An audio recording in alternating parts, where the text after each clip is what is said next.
அன்பே சிவம் மனமே குரு என்றுணர்த்திய குருவே போற்றி. சத்தும் சித்தும் எதுவென்று உணர்த்திய குருவே போற்றி.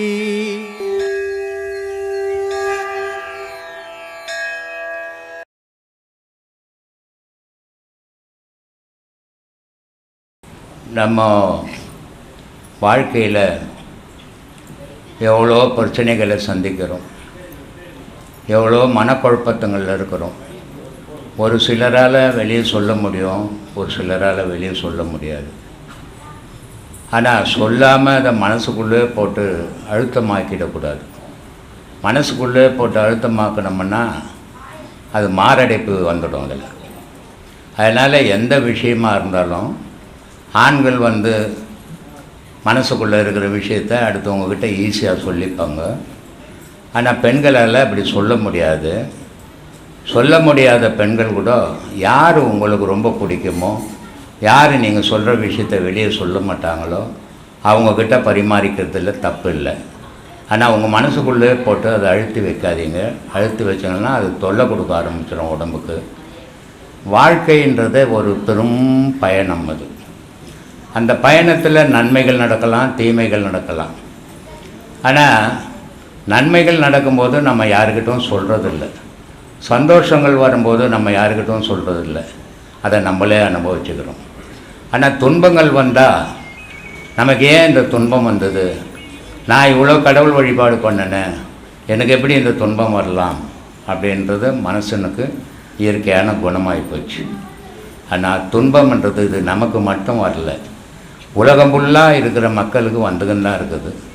அத்தனை மக்களும் அந்த துன்பத்திலேருந்து மீண்டு வெளியே வரணும். வெளியே வந்து பழையபடியாக நிம்மதியான வாழ்க்கையை வாழணும். மனிதன் பிறந்தது சந்தோஷம் மட்டும்தான் அப்படின்னு மனுஷன் வாழ்ந்துன்னு இருக்கிறான். ஆனால் மனிதன் பிறந்தது சந்தோஷத்துக்காக இல்லை, அமைதிக்காக பிறந்தான். அந்த அமைதியை தேடுற இடம்தான் பிரம்மசூத்திர குழு. அந்த அமைதி கிடைக்கிற இடம்தான் பிரம்மசூத்திர குழு. அந்த அமைதியை பற்றி பேசுகிற இடம்தான் பிரம்மசூத்திர குழு. அப்படிப்பட்ட அமைதியான வாழ்க்கை வாழறதுக்கு தான் உங்களுக்கு இந்த உபதேசத்தை நான் கொடுத்துன்னு இருக்கிறேன் இவ்வளோ காலமாக. இந்த மக்கள், பல கோடி மக்கள் இந்த வாழாப்போன மனசால் வெம்பி வெதும்பி போயிடுறான். அவன் தெளிவடையணுன்றதுக்காக தான் 40 வருஷமாக பேசினுக்கிறேன் நான். ஏதோ என் அறிவுக்கு நான் படித்தவன் கிடையாது, இலக்கணம் இலக்கியம் பேச தெரியாது, சாதாரண மக்கள்கிட்ட பேசுகிற மாதிரி தான் நான் பேசின்னு இருக்கிறேன். அது என்ன ஆகிப்போச்சு, இன்றைக்கி பல கோடி மக்கள்கிட்ட எல்லாரும் பேசுறது புரியல, ஆனால் நீங்கள் பேசுறது குழந்தைங்களுக்கு கூட புரியுதுன்றாங்க. அது ஒரு சின்ன சந்தோஷம் எனக்கு. ஆனால் இந்த உபதேசங்கள் வாங்கிறதால ஒரு பயனும் கிடையாது. நிறைய பேர் என்ன பண்ணுறாங்க, உபதேசங்கள் வாங்குகிறாங்க, சீரான பாடம் பண்ணுறதில்ல.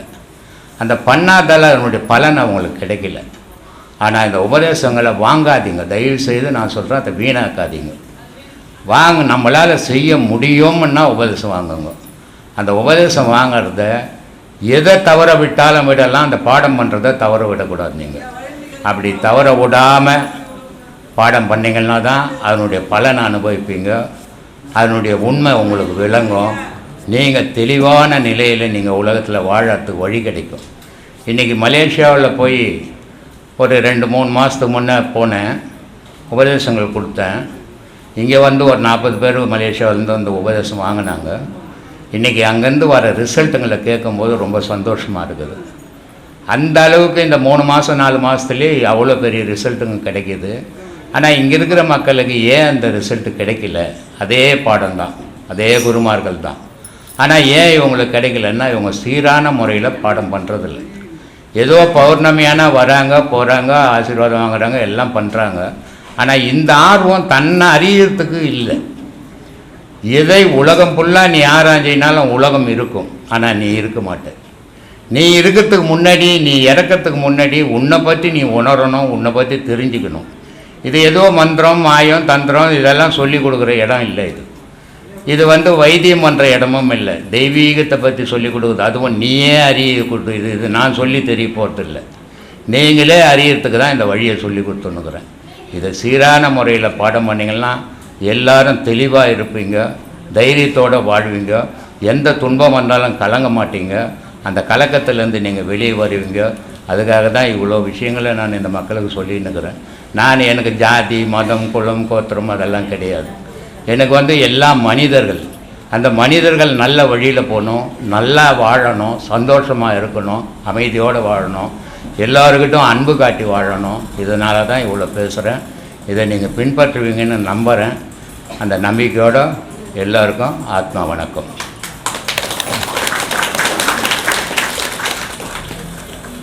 சொல்லப்பா. சாமி ஆத்மா வணக்கம் சாமி. ஆத்மா வணக்கம் சாமி. ஆத்மா வணக்கம்பா. சொல்லு. லாஸ்ட் டைம் நீங்கள் சொல்லிட்டு இருந்தீங்க, மனைவி செத்தா புருஷன் சாகணும், புருஷன் செத்தா மனைவி சாகணும் அப்படின்ட்டு. மனைவியே கனவு மனைவின்னா எப்படி இருக்கும் உறவு அப்படின்ட்டு ஒரு அன்போடு இருக்கணும் அப்படின்ட்டு இருந்துங்க. இதில் இருந்தால் அப்படி அதுதான் கனவு மனைவி அப்படின்ட்டு சொல்லிட்டு இருந்துங்க. அது இந்த பாடம் வாங்காததுக்கு முன்னே எனக்கு மனம் அப்படி தான் இருந்தது. சரி. இப்போ ஒரு குழந்தை இருக்கிற போது டெலிவரி ஆகும்போது அதுக்கு ரொம்ப கஷ்டப்படுத்திட்டு இருந்தாங்க. இது இல்லைன்னா எனக்கு அந்த மைண்டே அப்படியே தான் இருந்தது. இந்த மாதிரி தான் இது மனைவி செத்துட்டா நம்ம செத்துடலாம் அப்படின்ற ஒரு எண்ணம் தான் இருக்கிறாங்களா? இருக்குது. இருக்கிறாங்களா? உங்கள் தாத்தா ஆயாலாம் இருக்கிறாங்களா? இல்லை. ஏன் அவங்க செத்தா நீ சாகணும்னு வரல மனம்? அவங்க செத்துட்டாங்கப்பா. தாத்தா ஆயா செத்துட்டா அவங்க சொத்தில் தான் நம்ம பிறந்தோம், அவங்க வம்சத்தில் தான் நம்ம வந்தோம். அவங்க செத்துட்டா நம்ம வாழக்கூடாதுன்னு ஏன் வரல? மனைவி செத்துட்டா மட்டும் செத்து போகணுன்னு ஏன் எண்ணம் வந்தது? அது இந்த பாடம் வாங்காததுக்கு முன்னே அப்படியே வாங்காததுக்கு முன்னே தான் கேட்குறேன் நான். வாங்கின பிறகு விட்டுடு.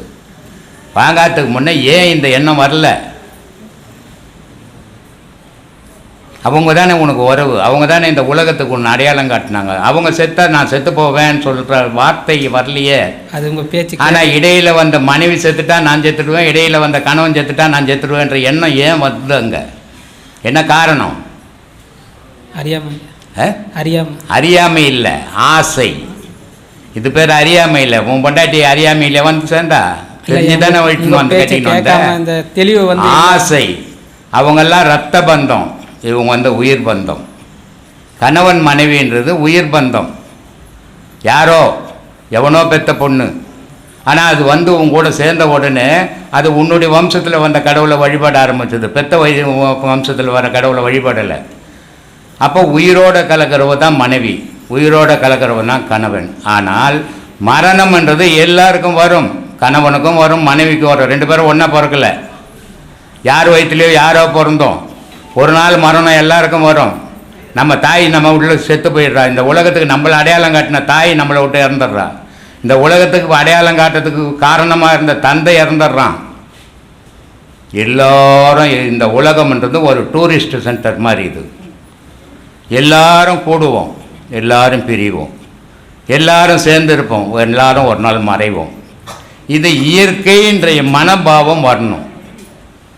அந்த மனோபாவம் இல்லாத இன்னும் இது இல்லைன்னா உலகமே இல்லைன்ற மாதிரி ஆகிடும். ஆக்கக்கூடாது. ஆக்கணின்னா உன் வாழ்க்கை கெட்டு போயிடும். சரி, அது நடக்கக்கூடாது, நடந்து போச்சு, இனி அடுத்தது என்ன செய்யணும்னு யோசிக்கணும். அதுதான் மனித சமுதாயம். இந்த மனிதனுக்கு மட்டும்தான் இந்த மாதிரியான ஒரு எண்ணம். மிருகங்களுக்கு அந்த மாதிரியான எண்ணம் கிடையாது. ஏன்னு சொன்னால் அது உயிரோ மட்டும் தான் வாழுது. இவன் மனத்தோடு வாழறான். இந்த மனத்தோடு வாழறதால கற்பனைகள் அதிகம் இவனுக்கு. இந்த கற்பனையால் விபத்துகள் அதிகமாக ஏற்படுது. இன்றைக்கி எத்தனை காலேஜ் பசங்க எப்படிலாம் சாகுது. பெற்றவங்க எவ்வளோ படிக்க வச்சு, எவ்வளோ கஷ்டப்பட்டு, எவ்வளோ பணம் செலவு பண்ணி படிக்க வச்சா சாதாரணமாக ஒரு நிமிஷத்தில் செத்து போதுங்க. இதெல்லாம் எதுக்காக? ஏன்? மரணம்ன்றது இயற்கையாக வரணும். அது வந்தால் யாரும் தவிர்க்க முடியாது. ஆனால் செயற்கையாக சேர்த்துக்கூடாது. செயற்கையாக சேர்த்துக்குன்னா ஒரு முறை நீ தற்கொலை பண்ணினா 100 வாட்டி பிறந்தீங்கனாலும் தற்கொலையில் தான் போவேன். அதை மறந்துடுங்க. நல்லா வாழ கற்றுங்க. வாழுங்காலத்தில் பல ஆயிரம் பேர் உதவி பண்ண வாழுங்க. நீங்கள் வந்ததுக்கு அடையாளம் வச்சுட்டு போங்க. எதுவும் ஆடு மாடு வாழ்ந்துட்டு செத்து போகிற மாதிரி இருக்கக்கூடாது. அதுவும் தான் ஒரு உயிர். அதுவும் பிறக்குது, அதுவும் வாழுது, அதுவும் செத்து போகுது. மனிதன் பெரிய அற்புதமான அமைப்பு. அது இறைவனுடைய படைப்பிலேயே மனிதனுடைய படைப்பு மாதிரி உலகத்தில் வேறு எந்த படைப்பும் கிடையாது. ஆனால் அப்படிப்பட்ட மனித பிறவியை வீணாக்கிடக்கூடாது. அதை வாழ்ந்து காட்டணும். நீ மற்றவங்களுக்கு அடையாளமாக இருக்கணும். நீ மிருகம் மாதிரி மாறிடக்கூடாது. மாறினீங்கன்னா மிருகத்துக்கு உனக்கு வித்தியாசம் இல்லாமல் போயிடும். மனிதனாக வாழுங்க, தைரியத்தோடு வாழுங்க, தெளிவோடு வாழுங்க, அமைதியோடு வாழுங்க, அடுத்தவங்களுக்கு உதவி செய்து வாழுங்க.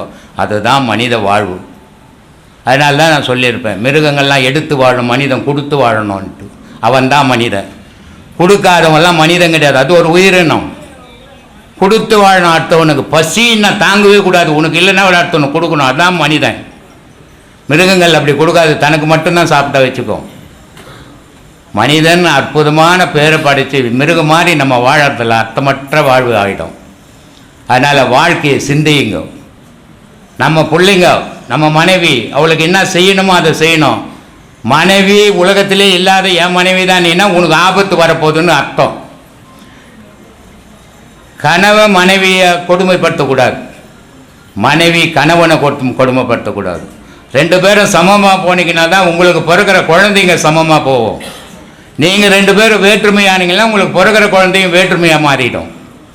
அதுங்க வாழ்க்கை வாழறதுக்கு நீங்கள் அடிப்படையாக இருக்கணுமே தவிர அதுங்க கெடுறதுக்கு அடிப்படையாக இருக்கக்கூடாது. அந்த மாதிரியான வாழ்க்கையை வாழுங்க, அது உங்கள் சந்ததிக்கே நல்லதாக நடக்கும். இறைவன் துணை இருப்பான். அது இந்த பாடம் வராதுக்கு முன்னே இந்த பாடம் வந்து உங்கள் பேச்சு எல்லாம் கேட்டு கேட்டு கேட்டு இது தெளிவடைந்த உடனே இப்போ யார் இருந்தாலும் இது என்னுடைய கர்மாதான்ற மாதிரி போயிட்டே இருக்கிற மாதிரி எனக்கு மன பக்கம். இப்போ இந்த உங்கள் பேச்சு, இந்த பாடம், இதெல்லாம் உங்கள் நினைவு இருக்கிறதுனால இப்போ எங்கேயாவது ஒரு தாவலை பேசணுன்னா கூட உங்கள் பேச்சு இருக்குன்னு நாவாடுக்கு வேணும், அது மெயின்டைல் இருந்துகிட்டே இருக்கும். உங்கள் பேச்சு, உங்கள் நினைவு எல்லாம் இருக்கிறதுனால யார்கிட்ட போய் பேசினாலும் சரி, இப்போ ஓகே இது வேண்டாம், இது என்னது நம்மளுக்கு தேவையில்லாது, அந்த மாதிரி உங்கள் நினைவு இருக்கிறதுனால எனக்கு ஒரு நல்ல ஒரு இதுவாகவே தெரியுது. உங்கள் எப்போவுமே உங்களை நினச்சிட்டு இருக்கிறதுனால எனக்கு நல்ல ஒரு பேச்சு பேசலாமா வேண்டாம், இது நம்மளுக்கு தேவையில்லைன்ற மாதிரி ஒதுங்கி போயிடலன்ற மாதிரி இருக்குது எனக்கு. அதுக்கு உங்களுடைய பேச்சும் உங்களுடைய அந்த பாடமும் தான் முக்கியமாக இருக்குது. ரொம்ப சந்தோஷம். ஆத்மா